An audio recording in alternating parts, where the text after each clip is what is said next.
Good morning, everyone. We're excited to introduce to you two trainers from Mirror Group. We have Alicia and also Liana, and they will be leading a webinar today for us titled Say What? Youth-Led Qualitative Data Collection and Analysis. So we're excited to have them back for their second training in this series. And at this time, I will go ahead and I'll turn it over to them. Well, good morning, Californians. My name is Alicia Garcia Flores, and I am coming to you from Chicago, Illinois, where it is bitter cold and afternoon. Buenas tardes. So I am covered up in a blanket here, but I am very happy to be here this morning with my colleague Liana. Um, Mirror Group, we're an evaluation, learning and strategy consulting firm that specializes and really hones in on evaluation using culturally responsive and racially equitable practices in our work. We do, amongst evaluation, also talk about strategy and learning as a process and application in all of our projects as well. We're really happy to be partnering with Sierra Health and the center to provide these evaluation capacity building workshops until April. And for me, my background is as an evaluation consultant. I've more so actually half and half of my career in 20 span years. Oh, I sound old. Has been also in youth development, out of school time programs. I love me some youth development, specializing in community schools, looking at data-based development and interactive engagement, youth development techniques with evaluation in the Chicagoland area. So I've worked in nonprofits for 18 years and worked with grantees and done the grant reporting as well. So I understand the weight of that as well. So that is what I love. And let me hand it over to Liana and do introductions, and then we want to do some introductions with you.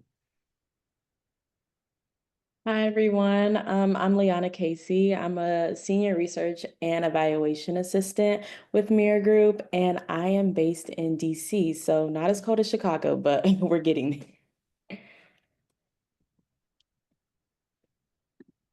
Okay, so next, I see that some people have already started to do this, but we're going to use the waterfall method. And if you guys just want to put your name, title, organization, and answer the question of in your position, do you work directly with youth, in the chat, and then just press submit.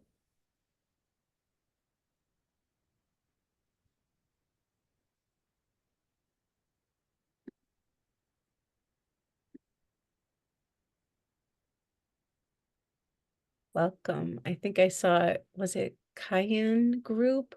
Cayenne Team? I'm not sure if I'm saying that right. I see 3 of you in the screen, and I'm like, that's fabulous. The whole team is there.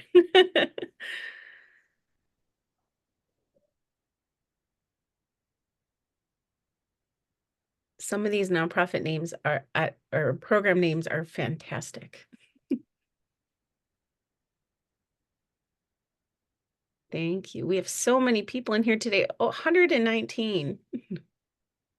And also, as you guys are doing this, I want you to all to know that while this session is 90 minutes, like please take the time to stretch, move around, and like shake anything out if you get restless while during this presentation.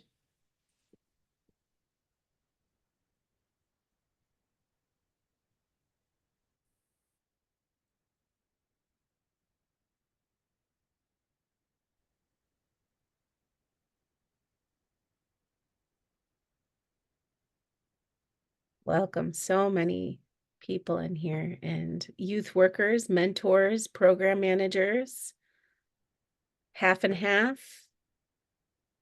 people who manage and work with youth, the many hats and nonprofits that we wear sometimes. Wonderful. Thank you for sharing and putting your information in the chat. Welcome today. We're definitely going to have some interactive moments in this presentation, and being 90 minutes today. So we'll hopefully get to know you a little bit better in those spaces. And we have one group exercise where we'll do some breakout rooms. But our agenda for today, our overview is, we just did our introductions. We're going to have kind of an opening reflection. And then we're going to kind of go over foundations for today's dive into the tools and activities. We want to make sure that as we dive into some of these qualitative tools and methods, that we're focusing on how to engage youth in meaningful discussions, and therefore looking at youth-led research analysis and culturally responsive evaluation, to go over that lightly before we dive in. As we dive into these three methods today, talking circles, ripple effect mapping, and digital storytelling, we're going to give an overview of each method, some youth leadership strategies, some technical tools for whether you do that virtually or in person. And then we're going to go over kind of example facilitation techniques or examples of doing those tools with youth.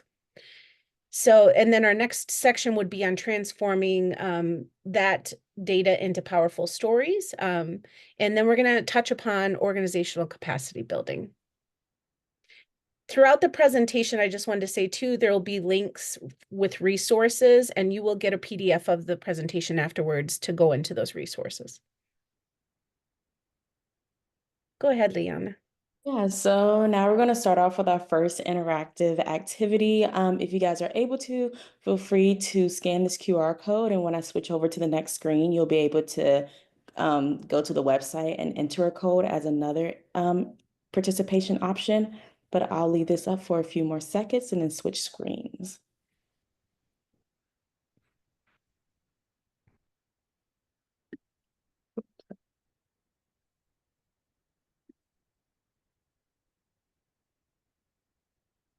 Can you put it back up or link in the chat?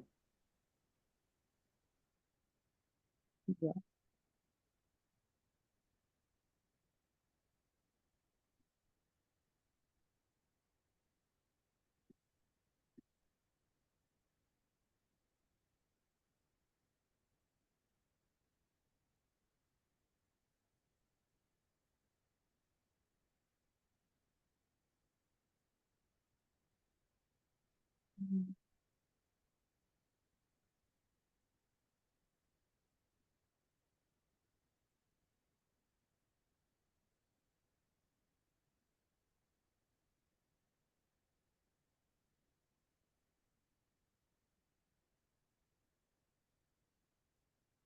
And yes, I realize I didn't read the question, but the question is, are you currently engaging youth in qualitative data analysis? And I see we're pretty much split between yes and somewhat, with a few no's.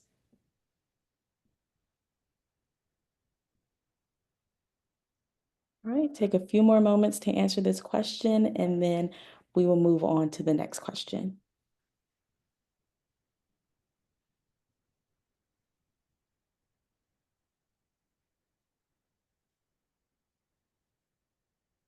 Thank you. This is helping guide some of our work today and where we'll focus some of our time.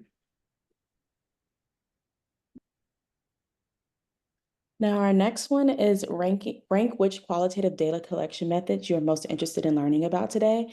And please rank most interested to least interested. And the options are talking circles, ripple effect mapping, and digital storytelling. You guys move so quick.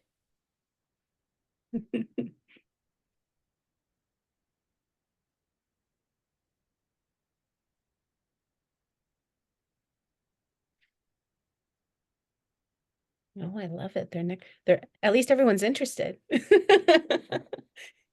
in the three techniques.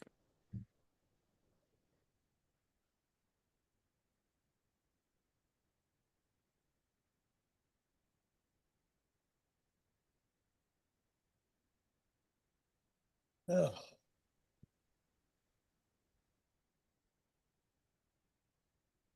I can't see how many responses. Do we have a lot in there?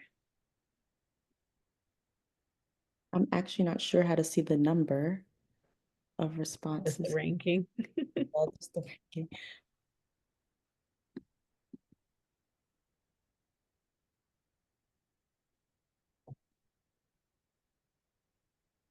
I know we have about 71 responses though.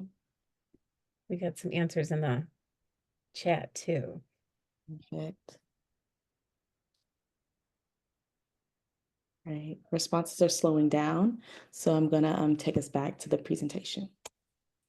I'm glad talking circles was a little nudge more on first ranking, because that's where we're going to focus actually our group activity. So, but we'll touch on all of these.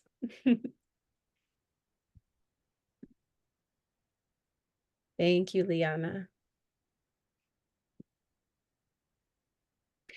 Okay, so let's dive in. First, we're going to talk about the importance, kind of foundational things before we go into these qualitative tools, is we're going to touch upon youth voice and participatory research and CRE.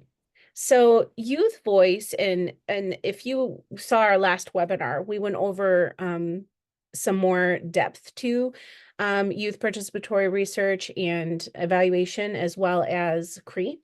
But in general, the definition is research methodologies that actively involve youth as co-creators and decision makers. And there are some key principles and importance for having youth be co-creators. So first of all, recognizing them as experts in their own experiences, and challenging traditional power dynamics, which can be very much so youth versus adults. We tend to come with kind of wanting to tell sometimes youth what to do versus letting them lead and let them be experts in their own experiences and examples. So we want to create also meaningful spaces for youth to participate and have leadership. Not just a checkbox for youth engaged and youth talking, but for youth leading and co-creating with us. So YPAR, or Youth Participatory Action Research, focuses on some iterative approaches, so constant examples within your program where you can engage youth in an ongoing and systematic way, and also applying action from what you learn in those spaces. So even with these tools, but also in your daily program activities, incorporating participatory and youth voice applications are really, really important. It complements both research and evaluation. So part of what we're going to explore today too, an important point, is about really embracing youth-led analysis. And when we want to really engage youth as being leaders and doing analysis with us, there's some important components to think about. Making sure that we have engaging and flexible processes. I know sometimes we like structure. I'm an evaluator, so I like structure, but really making sure we're providing that space for flexibility. Multiple analysis pathways for youth to engage with us during exercises. Strong support structures, so knowing a balance, thinking about the age of your youth and thinking about how you support or where you let go is an important aspect. And clear ethical guidelines. So really establishing values, protocols with youth of where they would like support and where we step in. Also making sure that there's meaningful youth leadership, so that they're involved in not just maybe a welcoming activity, but really looking at how they can be engaged to lead versus us leading in different ways in collecting data and doing exercises where we're using data for learning. I think having this title be "Say What" is really about the reason for that is to make sure that we are really capturing youth voice and not our voice, that we're making sure we're providing spaces and experiences that engage youth in an authentic way. And you could do qualitative tools with evaluation and analysis by yourself, or engaging youth, or kind of at youth. But today we're going to talk about including them as leaders in it and engaged in it. Can anyone share in the chat, maybe really type real quick, why you value youth leading in data analysis? Just a couple words or phrases. Why is it important to you? Can add to what I've covered. Creativity, I love that. A safe space, youth invested in it, in the process, thinking critically, being innovative, offering different perspectives, empowerment, they're the experts. I'm going to shout an amen to that one. Yes, all the above. And I asked that question because if we're not true advocates for this, we're not going to get youth to be really engaged and leaders in it as well. I think they have to see our excitement for it and our building our capacity and our practices and our programs for it. So thank you. Thank you for all those beautiful things you're saying in the chat. So another aspect to help us build these strong qualitative evaluation tools and practice is thinking about and really embedding culturally responsive evaluation perspective and techniques within what we're doing. Some core components to create or culturally responsive evaluation is thinking about respecting cultural context and lived experiences of the youth you're working with. Acknowledging the systems or inequities that might be surrounding them. I know for one of the youth groups that I've worked with, we examined and talked about what things could impact program or impact evaluation activities. And one of them mentioned, you know, the way our school is, the way our teachers treat us, we don't feel like we have any voice. So when we were working with the school and thinking about some of those teachers being our staff, we had to really kind of unpack that a little bit with them in our training and our beginning prior to our program to talk about what after school will look like, what our program experience will look like. Another thing is designing research methods or evaluation methods that are inclusive and representative, and thinking about where people may not have been historically represented or what we're doing in the activity, making a safe and brave space for youth as well. In the last webinar, I detailed a lot more about CREE using a longer acronym, CRREEE, because with Mirror Group, we dive in further to looking at historical context, racial equity, and self-assessment within that, looking at power dynamics, but also examining ourselves as evaluators coming into the space and what we come with our own biases and our own understanding of the community and youth that we're working with.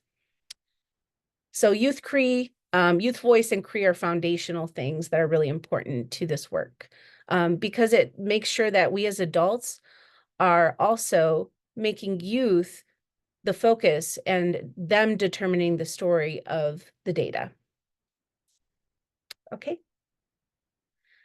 So let's jump into our first example,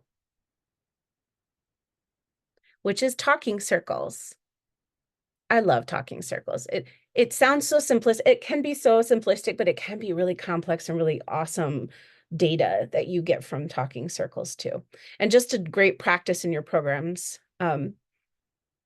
So talking circles are really rooted from an Indigenous practice and methodology for collective, collaborative dialogue. And excuse me one second, I'm so sorry. My phone is going off.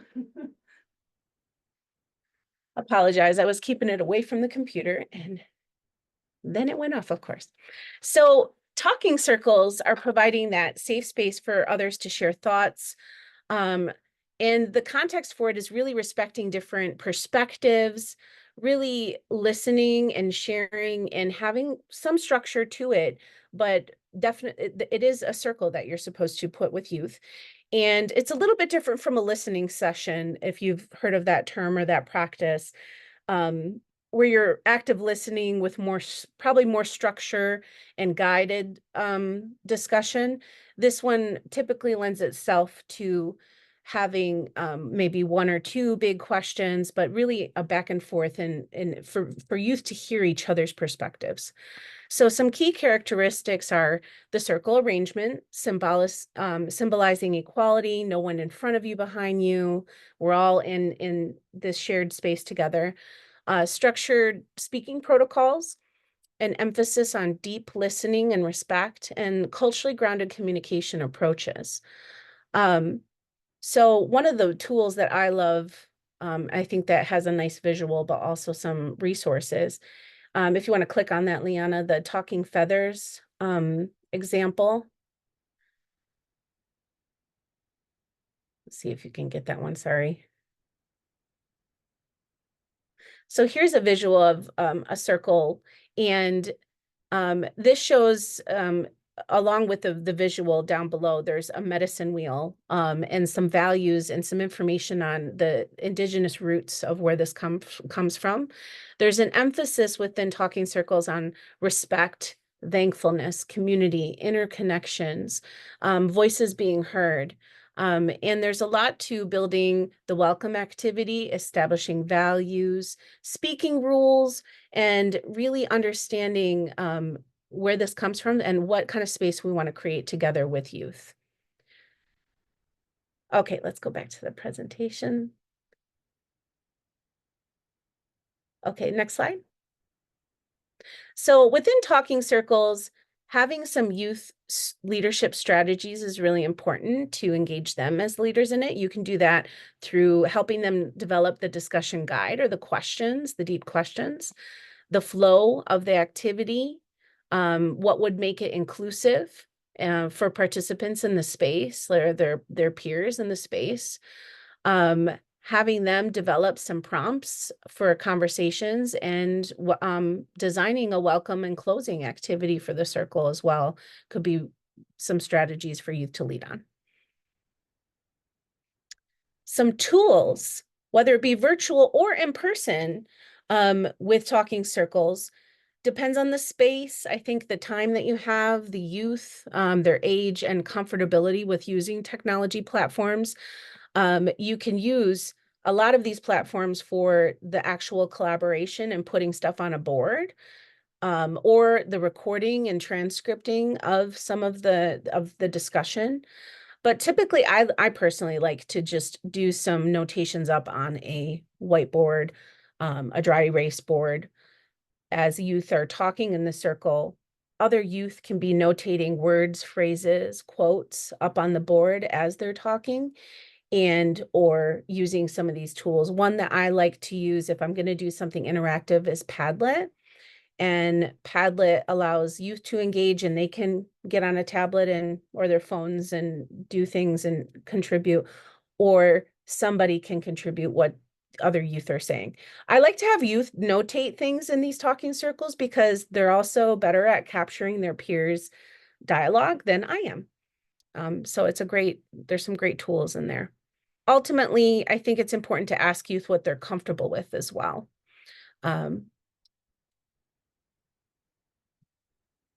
Okay, so now we're going to go through and talk about how we can engage youth in the facilitation and kind of seeing a talking circle happen from start to finish, and engaging in the process and doing analysis. We're going to start diving a little more deeper into the analysis. So yeah, in this activity, we're going to provide a resource in the group chat. I'll put that link in there soon. And for this exercise, we're going to look at different components of talking circles through the scenario of building a safe and brave space in you all's programs. And so in these groups, you will review different components of pre-work practice, youth-led activities, deep analysis, and interactive coding process, and synthesis, and explain or walk out how you all can do this, and include youth in addressing these questions.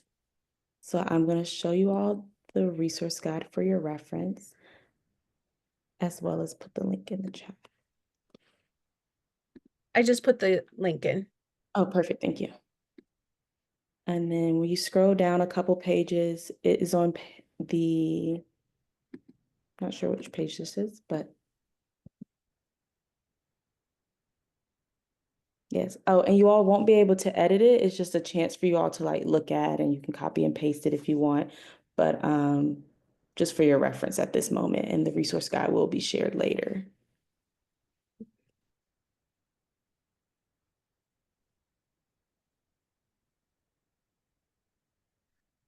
Okay, so the hands-on activity, you want to go back to the workshop? There we go. You want to go over the questions? Yeah. So the questions that you'll be focusing on in groups of 5 to 6 will be what would/does that look like in practice and implementation? How could you or how do you currently incorporate youth to lead components? And how would you or how do you currently incorporate culturally responsive or equity considerations? And then finally, what resources might be needed? And for the breakout rooms, before we go into them, we can, especially if you've done talking circles or you have ideas for what you would use them for, like in your program, definitely bring those and talk about that as a group. But if not, you can also use the topic. I've done talking circles with my youth on building a safe and brave space in our program, like getting ideas for them on how to do that. And I think that can be a topic to kind of guide you in these questions. And we're also going to break out everyone in about groups of 6. And as we're breaking out, because we have the resource guide with these questions, but please have one person be a note taker. Just take notes on a piece of paper next to you of some of the ideas that you have to answer these questions. And have somebody be assigned that to share out afterwards. We're going to call on a few groups to do that, or we're going to have that share out person put stuff in the chat as well so we can document those great ideas. Okay, anything else, Liana? Or are you ready for me to break people out? I think we're good to break everyone out. Okay. Hold on one sec. We're going to give you about 8 to 10 minutes, and we'll give you a little warning for when we're ready to come back in as a group. Hold on one second. So again, the group is going to answer questions in the resource guide. We put the chat in there because you're not going to be able to see this screen anymore. So the resource guide is there. You cannot write in the resource guide, just write, have somebody take notes to the side and somebody be ready to share out. Okay, let me get this. I've already created the breakout rooms, Alicia, if you just Oh, want you to did. help with Okay, yeah. go ahead. Thank you.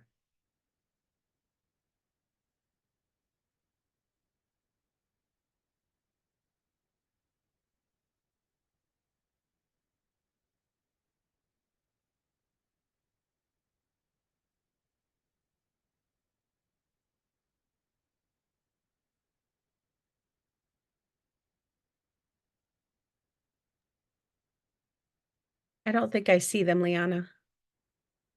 So it looks like folks were not assigned.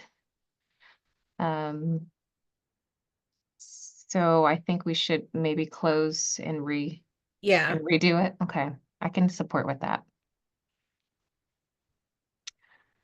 So some folks did self-select to join a room. Oh no. So it'll take a minute and it'll pull everyone back, and then we'll We'll get there. do it again.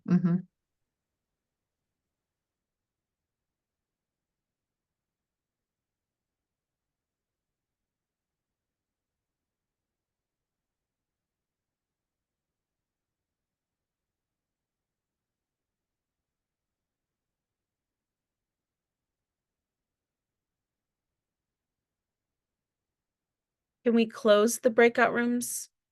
Who had Leon? It's closing, but it has that 60 seconds. Oh, that's right. So in about 10 more seconds. There we go. I see it. Yeah. I had about- Hope everyone is safe. We did see those chats about the earthquake. Oh no. Hi, we're back. Oh my goodness. So the rooms have been recreated, and if it's okay, I'll go ahead and open them. Yeah, that's perfect. Thank you. And stay safe, y'all. Oh, what's going on here?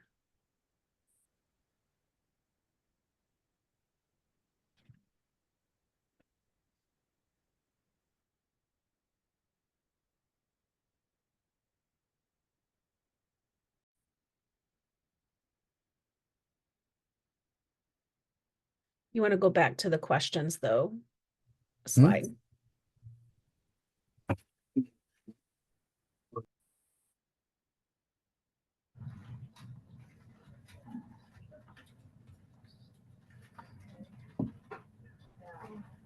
Oh, you're going to go through the examples. I'm sorry. Yes, you're right.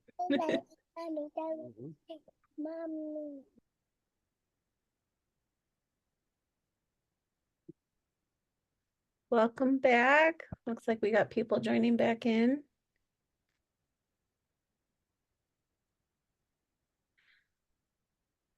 Okay.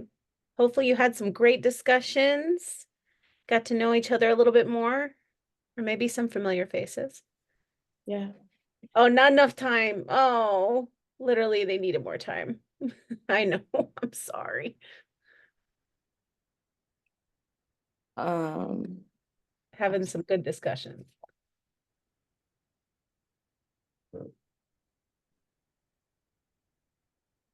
Okay, so now that everybody's back in the room or people are trickling back in, I wanted to give everybody an opportunity to kind of, or not everybody, a couple people, an opportunity to share what all you discussed. So if anybody would like to come off mute and share to the group what you guys discussed, and then others you guys can put in the chat.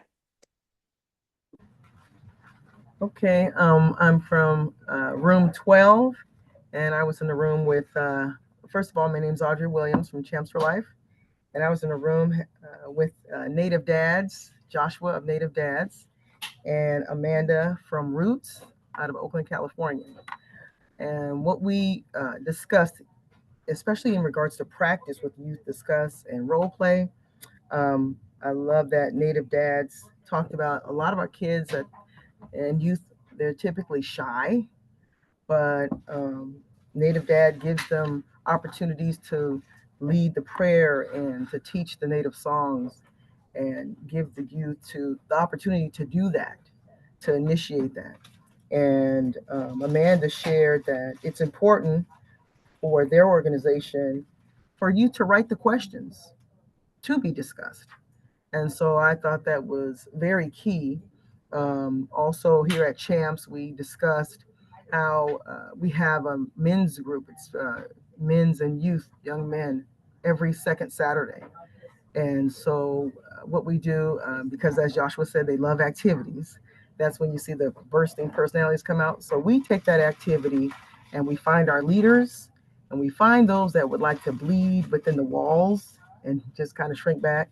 So that way we know to give the opportunities to, especially when it comes to hearing their voice. And so that's what we'd like to share.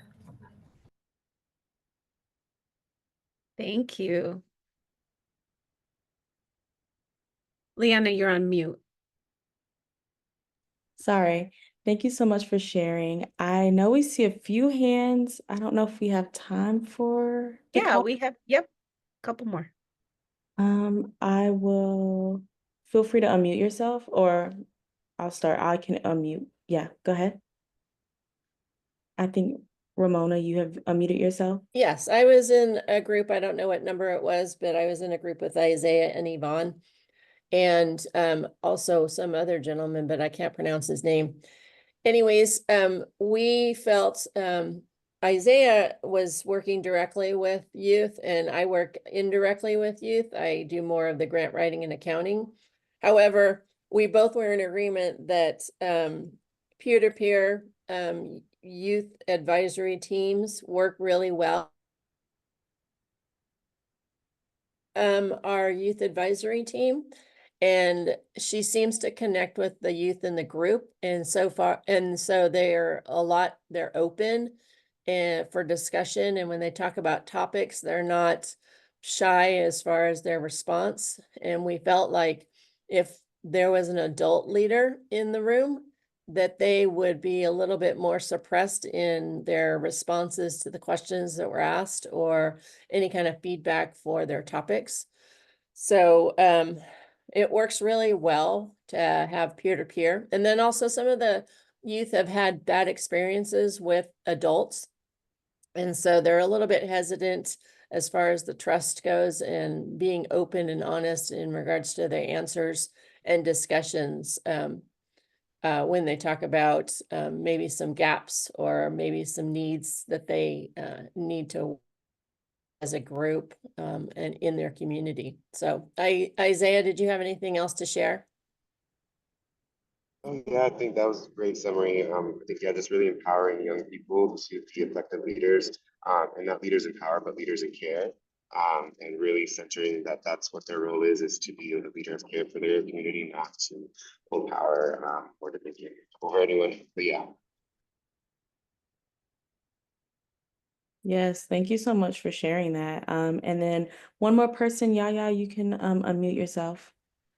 Thank you. Hi, y'all. My name is Yaya from the Latino Equality Alliance, aka LEA, over here in Los Angeles. And in my group, we had a diverse group of people. Um, we talked about how a lot of us incorporate healing circles in the work we do. Um, Mostly as a form of restorative justice. And so we were talking about how in practice and implementation, it can be more of a regular kind of consistent thing that we just kind of have for this open conversation. Um, Incorporating you to lead the components could look like in like a suggestion box, either physical or digital. That way they can kind of suggest topics for conversation without kind of having to necessarily like public speak in front of everybody, which can be a challenge. And then when the topic of being culturally responsive and considering equity came up, it was specifically interesting for me because it's a lot of us in the group were people of color in positions of leading youth of color. And so, like sometimes that kind of just comes with the territory. It's just like, being culturally kind of considerate. But one of our group members brought up that having it be anonymous could actually be a really good, like submissions be anonymous, could be a good way to kind of create that space for sharing topics and maybe creating a safe space to talk about stuff that you wouldn't, necessarily say out in the wild. That could like, lead to canceling or whatnot, but like just honestly and frankly talking about it in that manner.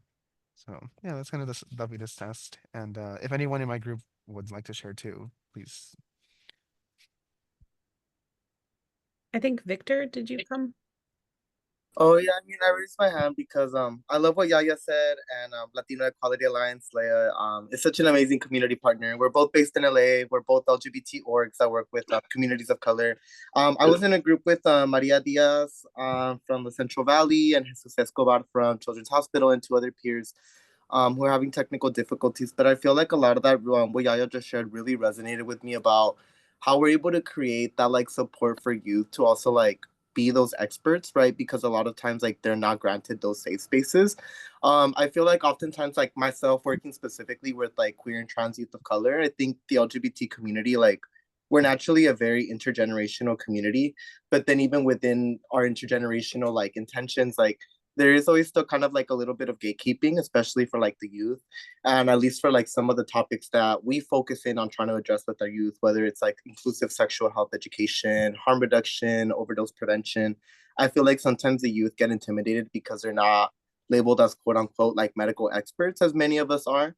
But it's like, but they're still the experts of their narratives. At the end of the day, they are the ones experiencing like on a daily basis what it looks like to have to like access these resources. What does it look like to be denied these resources? And a lot of times also people being like, oh, we're pushing an agenda on them. Like they're trying to do this, they're trying to, I'm like, that's always adult initiated. Like a lot of things that queer and trans youth want is being led by them. Like whether it's like having a queer prom, whether it's wanting to have inclusive sexual health education and more resources. So I really did appreciate just hearing from my peers as well as like what has helped them facilitate their healing circles, like about like the cultura cura that I heard from Maria, and then also just what are some helpful guidelines to further make it more intentional. So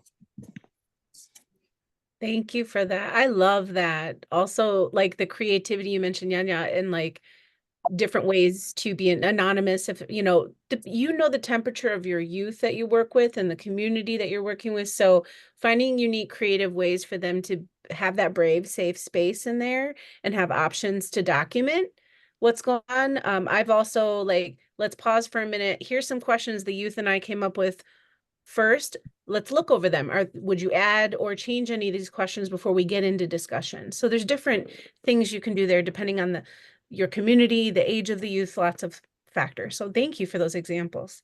Yes, thank you all for sharing that. You guys actually touched on some of the examples that we were going to give, but these examples, I'll just read them out loud, were develop respectful speaking guidelines, create inclusive communication norms, practice active and sympathetic, and exploring cultural protocols for dialogue. So thank you all for sharing.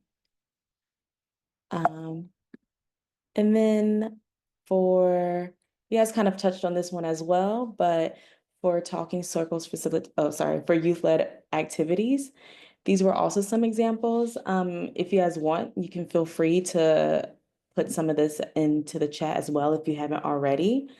But some of these youth-led activities include welcomes, norms, intentions, icebreakers, circle reflection maps, which includes creating visual mind maps of key discussions, identifying emerging patterns, noting powerful quotes and moments, and emotional tone experiences and nonverbal cues.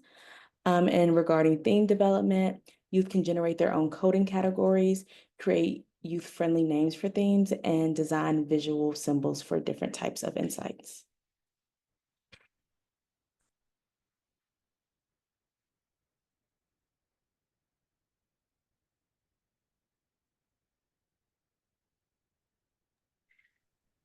So this slide too, thinking about getting interactive from the discussion going on in your talking circle.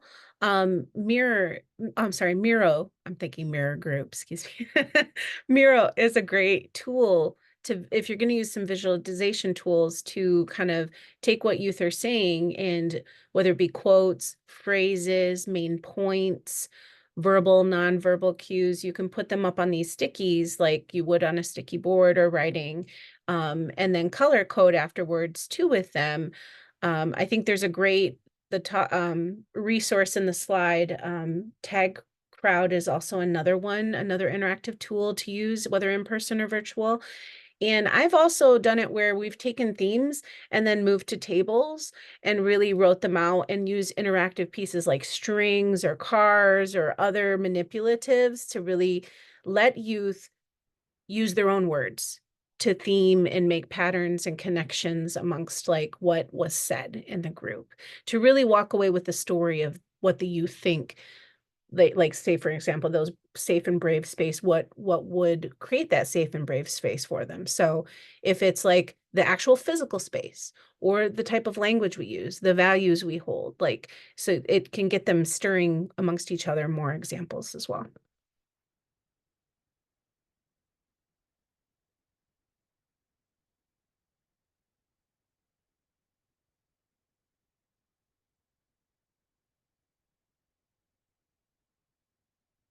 So another way to kind of post the data up in front of people, these are some different analysis activities and techniques that can be used in a lot of these qualitative themes that we're going with today, is a quote gallery walk. So if you want to have one youth focus on documenting quotes within the space, you can go and look at those quotes to develop your themes.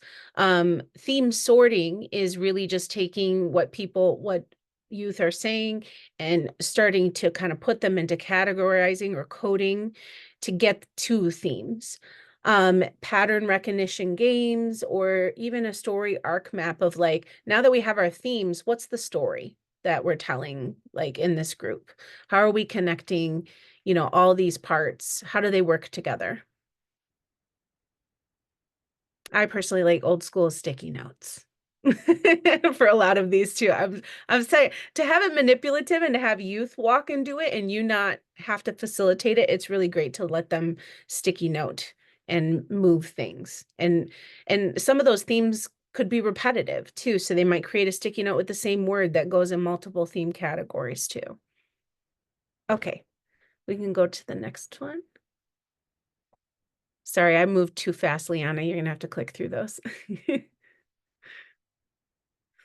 So also the visual representation tools that we mentioned in here are great for looking at those findings afterwards. So really planning out your time, whether you want some of it to be hands-on, some of it to be taking those themes and putting them virtually, like, or, digitally. But the main focus is really making sure that youth are centered in the activities and that their voice is coming out. If you need to bring them back together to do the theming afterwards, that's okay too. Like, we're gonna come next program time and do this together. And then creating a beautiful like visual with it. Youth can be the ones helping to create that visual, whether it be here's our values now for that safe and brave space. Here's how we want to show up. Here's how we want adults to show up in that space. You can create some visuals from that too.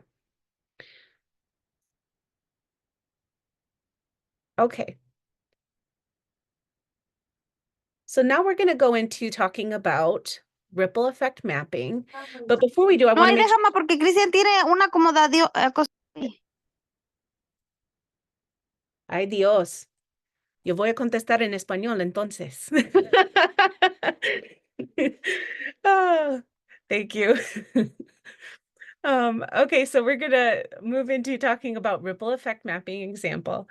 Now I'm gonna throw out the Spanglish. Y'all don't even know. I apologize. My mom got to my house and she wants to clean everything. And I'm like, hey, Ma, she wants to clean everything. Watch this. I'm like, no. I really love that you came off mute to explain that to us. I love it. Yes, sorry. She got here and she's like ready to wash dishes. And I'm like, Mom, just leave everything, please. No, Sorry about that. está bien. Está bien. Gracias. Okay, so now we're gonna pivot. That was a wonderful pivot into ripple effect mapping. Another example. Let me just catch real quick. I'm gonna pause to look at our time. Liana, how far off are we for the break?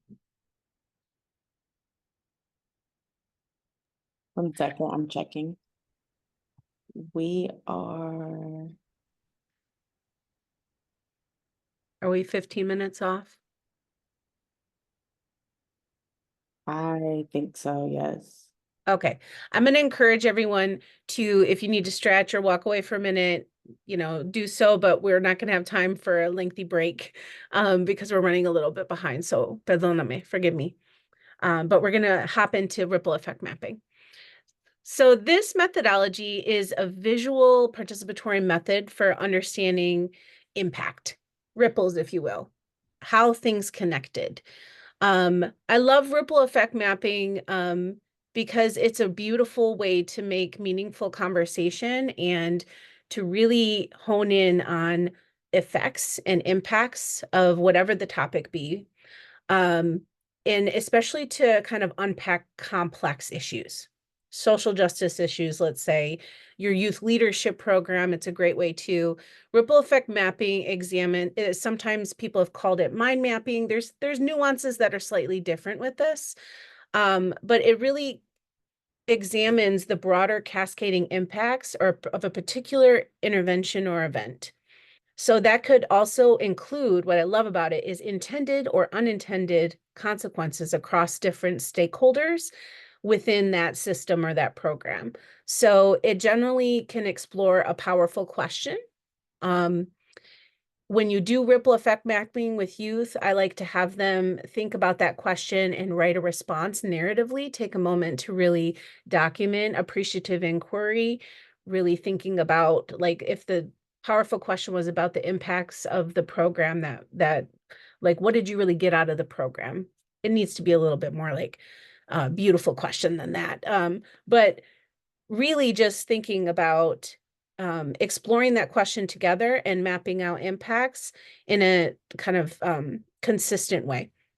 So with this, I've done this with thinking about complex solutions as well to issues. So like we have food deserts. We don't have enough healthy places to eat in our community. We don't feel like our voice is being heard. We don't like our school in this way what's happening in our school. So you can really take that information and walk that out and map it out in front of everyone. The benefits, excuse me. The benefits are really interconnecting and understanding systemic change or how things connect, but also making meaning and deep listening to others, to hear their experiences and to ripple off their ripples. So what you experienced, I even went this deep, this deep depth afterwards too. So it really gets others to really add on to others' experiences and to highlight things. Okay, so let's go to the next slide.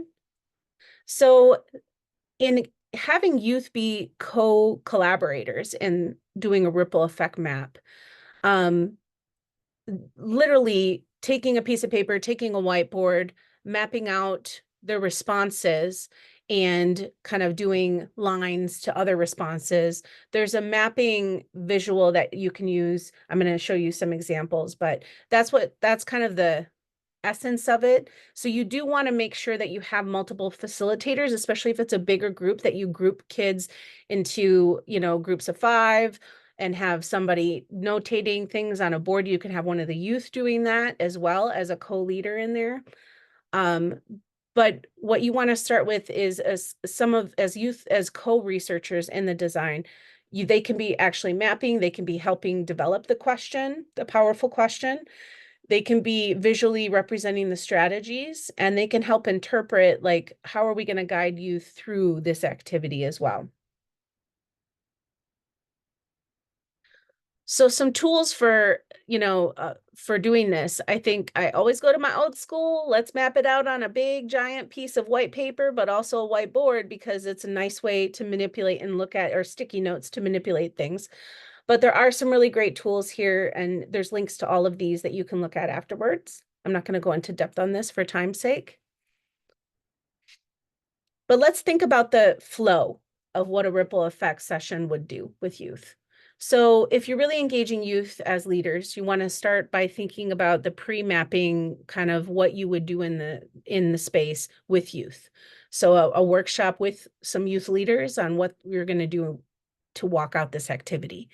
So thinking about collaborative question development, the topic that you want to explore, thinking about the tools, if you're going to use any digital tools, who's responsible for what roles within that. So you want to go through that in a pre-mapping kind of workshop with them and equip them so they feel comfortable. Also, initial mapping, in doing that, you want to make sure that individual experience is documented, and a nice way to do that is to make sure that youth have the opportunity to pause and reflect before we explore this complex thing in front of us. Let them think about it. Let them write it out. I've also had youth, I've had Play-Doh or different manipulatives. So if you're thinking about what was my experience in this program, they can draw it out. They can draw a visual before they start talking. I think that's what some of you were saying as well, different methods to express yourself in that moment before we actually get to talking in front of everyone. I am so sorry. I'm seeing the chat with some people having issues with weather and stuff going on. My heart is with you. I can't even imagine. So thank you for letting us know. And please stay safe. So another part to doing the mapping session, and we're about to look at a video of doing this too, but collaborative analysis with your groups. So as people are in groups, and say you're mapping out, we have food deserts in our community, and what are we going to do about it? And we're saying it stems from this, we see this in our neighborhood. You're starting to map out those circles, those themes, and people are adding experiences. You can bring groups together afterwards to look at those themes together, and then take one of them and build upon it to add other people's themes to make it a bigger kind of bubble map, if you will. And that's something you could do as a collaborative analysis experience. Once you get them there, you can also dive deeper into systems thinking with that. What are the systems that kind of are complex, that affect this issue too, outside of our community? Like what kind of things affect that? And look at relationships and patterns as you're mapping that out as well. And then thinking about youth doing kind of creating that narrative from those themes, what you always want to make sure is that youth are taking that data and they're actually creating the story afterwards. So we can take this is an issue, but if we don't connect how this issue connects and let them tell that story, we're really kind of interjecting our own story. So it's an important part of it as well. Okay, next slide. So this is an example, a nice visual of kind of what people have done with the mind map or a ripple effect map. But we're going to look at a video, and Liana's going to take us through this. Yes, so first we're going to start off watching a video, which is kind of an example of ripple mapping. So give me 1 second and I'll switch screens.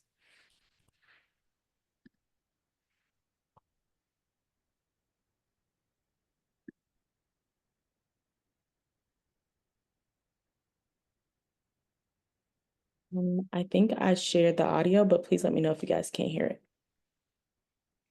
But we want to invite you into doing it with us as well. And I saw that Tara dropped in the chat already this really beautiful question. What new thinking and strategic partnerships or relationships have resulted from your engagement with Philanthropy Together? And I see some beautiful responses that have already started populating. And Tara's going to switch her screen and use a tool that we use called a mural board to be able to show you in real time the ripple that is happening. And so you'll see her begin to populate those pieces, and they're meant to serve as clues for other individuals to be able to add to, particularly if they see a connection between what a previous participant may have put in the chat or shared as a way for us to see the connections of what's happening in a space, particularly when we think about shifting thinking, which is about shifting mental models, which is probably the most powerful way that you can facilitate transformational and systems change work. And so I see in the chat, and also I think we have the ability for individuals to unmute themselves, I believe, as a part of this, but we do see some very specific things. I changed my perspective from reactive. Let me see. I changed my perspective from and there's a great reactive philanthropy to proactive philanthropy. Then you can see more opportunities for long-term collaborations. Go ahead, Marcia. Sure, and there's a great comment from Guff about how Philanthropy Together has helped them to bust silos, right, beyond their giving circle, kind of building new partnerships and relationships. I love learning more about other organizations that are doing incredible movement work. Yeah. And I see another thing in the chat, and it allowed me to embrace more opportunities to connect with other women philanthropy organizations, right? Social justice change makers versus innovators, the space they have to fail and learn, 100%. Let's see. Keep dropping them in the chat or unmute yourself. This is our chance to practice together.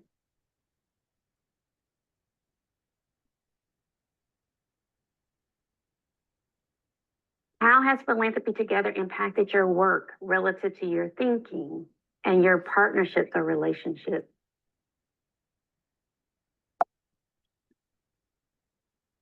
Liana, we can pause now for that. I wanted to point out and show you using Miro how you can do that. It looks kind of like stickies on a whiteboard that you would do outside. You have to be very technologically prepared to do that as well.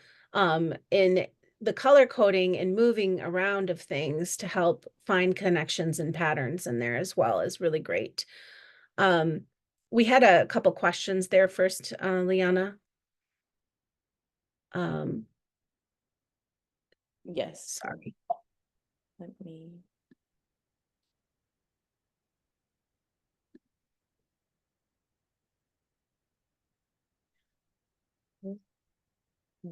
Yep. So in the chat, or maybe if a person wants to come off mute, if you've used ripple effect mapping or you want to use it for a program, if you could think about how you might use that in your program or for what kind of topic or exploration, just wanted to get some ideas.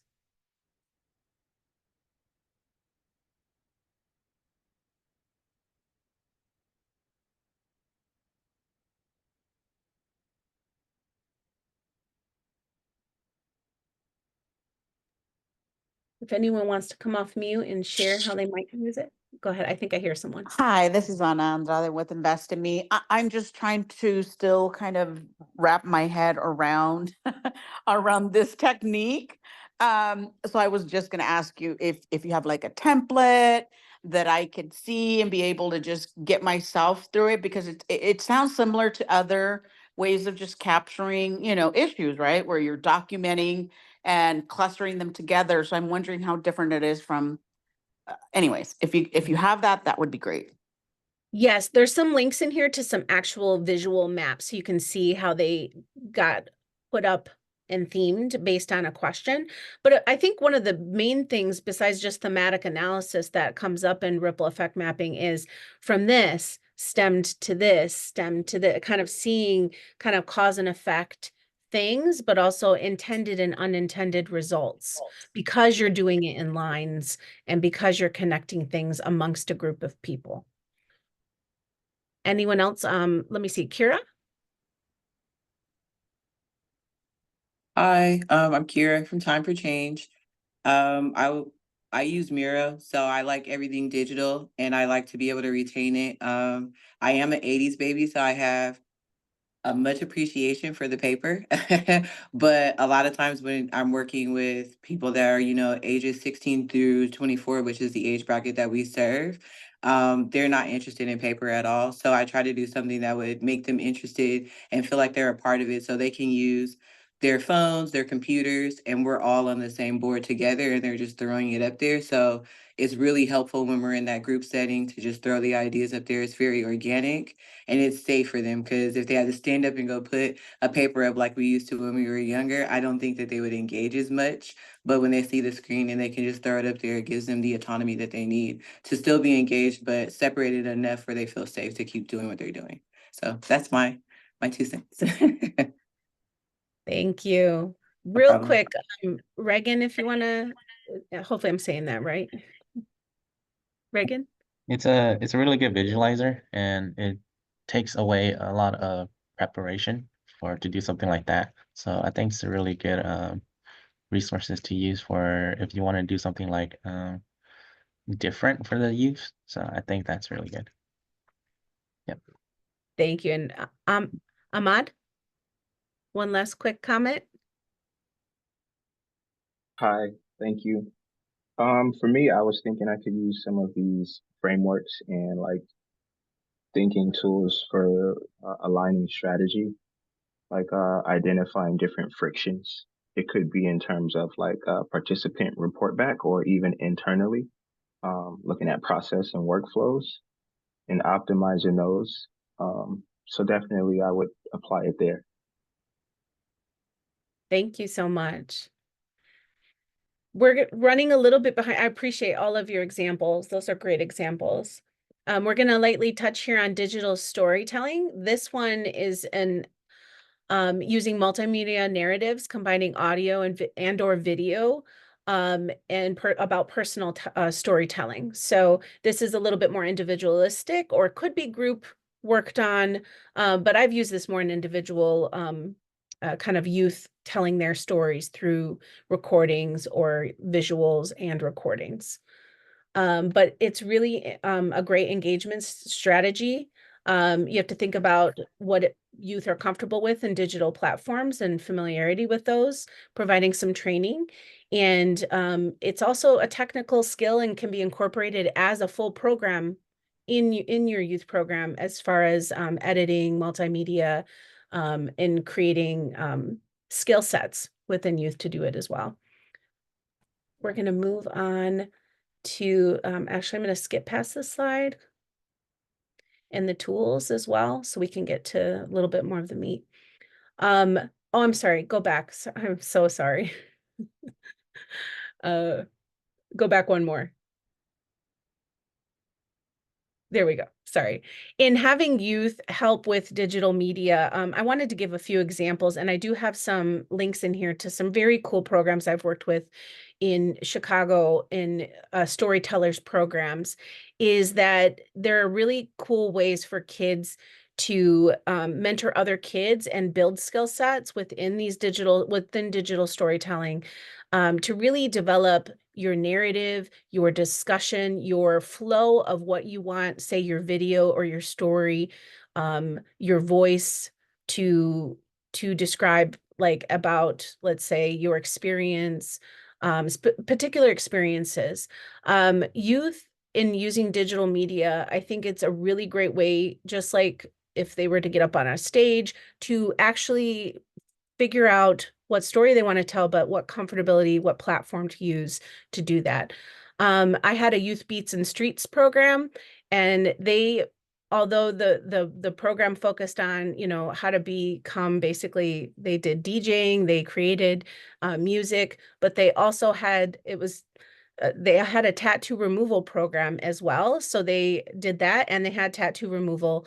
And they were developing their own music, but they did a story about how these programs, these initiatives connected in the Little Village community.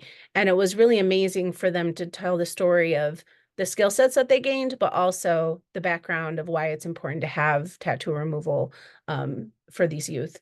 So it can be a really great way for youth to develop the questions to share in the media, but also the full story of what they want to tell and how they want to tell it. So pictures along with, let's say, youth giving their personal stories, and video them giving them stories. If they're not comfortable on video, just their voices. So it's a really great way to capture stories.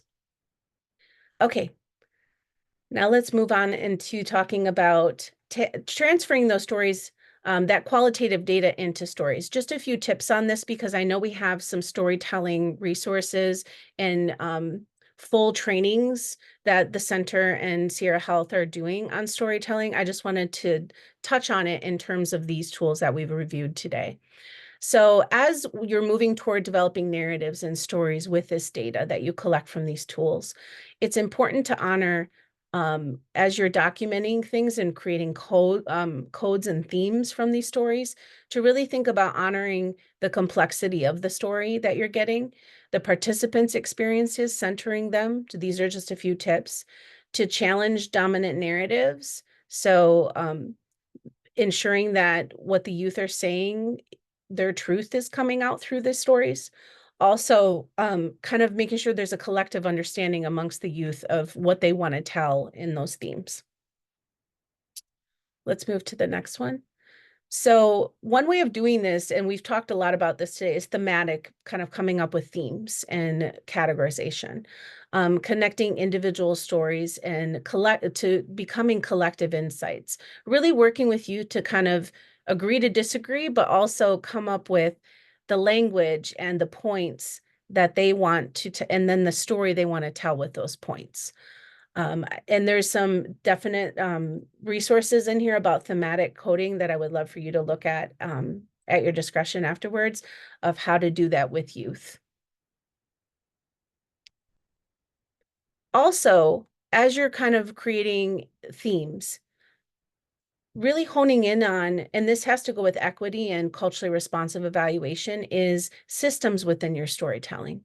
So thinking about the complex interactions, again, those interactions, the nonverbal cues and the verbal cues that happen within that interaction in that talking circle, really looking at what happened in connections amongst that experience, and then illustrating the process of the flow of what happened within that experience. So for youth, doing the ripple effect mapping, what things came up that didn't necessarily land on the board, but kind of the experience, how people were experiencing the room, the setting, the exercise as well. So in thinking about doing these tools and implementing them in your programs, there's a lot to think about in terms of supporting you, supporting your staff, and supporting your youth in capacity building to do this. So just wanted to go over a few points I think that are important, is making sure that your staff and your youth are trained and there's time and capacity for building in these methods. We talked about like having some good prep time before you go into the space and facilitate is really, really important. I think also having a clear evaluation plan where you're thinking about the quantitative and qualitative methods and tools for evaluation you're implementing, because also we don't want to over kind of do too much in terms of data collection tools and experiences like this with our youth too. We want to be respectful to, okay, they're going to get a survey, then they're going to, you want to have mixed methods, but you want to be careful that it matches kind of the information you want to get out of your program as well. And then you want to make sure that there's consent and there's assent with your youth as you engage them in qualitative data collection. Let them know what you're going to use that data for, bringing back that information to youth after you've collected it and maybe developed a visual or some points and some action items with that data as well are important things to think about. So I'm going to end there and see if there's any questions or comments as we have 3 minutes left and we're showing you some upcoming sessions as well that are I don't know that is there any more? I might need to ask Shira for this year. Oh, I think she was pointing that out at the beginning, right? There's some TA sections, but there's also, I think, a few more webinars happening soon. Is she still here? Yeah, I'm here. Okay, sorry. Those sessions will be early next year. So Okay. we'll certainly start promoting them as the time approaches. We'll share through email and also through our newsletter. Awesome. Okay, then we could go, sorry about that, to the next slide. We're at the end of the year, girl. Wait for the beginning of the next year. So if you have any further questions or comments, please email us, please contact us. Come off mute right now if you have anything else to add, but this is our contact information and we'll definitely be sharing out that resource guide and the slide deck today with lots of links in it for you. I got a question. Yes. Yeah, hi, Frank Kelly. No Drugs America. Just got a question. What is the age of youth consent? Oh, that's a good one. So with youth, actual informed consent on usually they do assent. That is what I have done with youth, which is where you get their permission to engage in what you're doing. Usually you need adult permission if they're under the age of 18 to engage in your program, probably in your evaluation activities. I include that together. When youth enroll in my program, and there's usually a note specifically to what kind of data we're going to collect or what kind of activities we're going to do with youth. I would highly encourage that in your enrollment packet, if you will. But what I also do is when we get to the day of activity or before it, talk to youth about their comfortability in participating as well. Does that answer your question? Sorry. Does anyone else? Because I was thinking when you're looking at doing like going into a school, right? Mm-hmm. And a lot of times, I have parents around, but a lot of times, parents have consented already when they enroll the kid in the school. And is that applicable when you're doing some type of grouping in a school? I think that if you need it specifically for your nonprofit, and I would love to talk about this offline. We don't have enough time. I love the topic of consent because it's so important. It's so important. I even called it informed involvement versus consent because I feel like we shouldn't just have a youth, parents saying youth can do this or that, but also youth having a say in what they feel comfortable in doing and being, that being upfront with them. So it's not going to be covered necessarily by a school because it's your activity. It depends, I think, on the scenario, but it's an important thing to look at. Okay. Did you have a comment? Sorry, I thought I saw somebody on that. But thank you for bringing that up. It is very important. We could take that offline. I know we're past time. Yeah. Sorry, there's never enough time. Never enough time. Never enough time. Frank, go ahead and give me an email though, and I'll send you some resources on that. Because I love this topic. Yeah, definitely sign up for a coaching session if you're interested. I will share that their next training is called Can You Feel My Vibe? And it's Youth-Led Survey Development, Administration, and Quantitative Analysis. And that will be held on Thursday, January 16th at 1 p.m. So feel free to hold a date. We'll send out this information via email as we get closer to the date. We don't want it to get lost through the winter break and shuffle. So appreciate all of you for being on today. I'm going to go ahead and stop the recording and we'll hang back for a few minutes, but just want to thank each of you for joining and also thank our presenters, Alicia and Liana. Have a great afternoon, everyone. Thank you very much.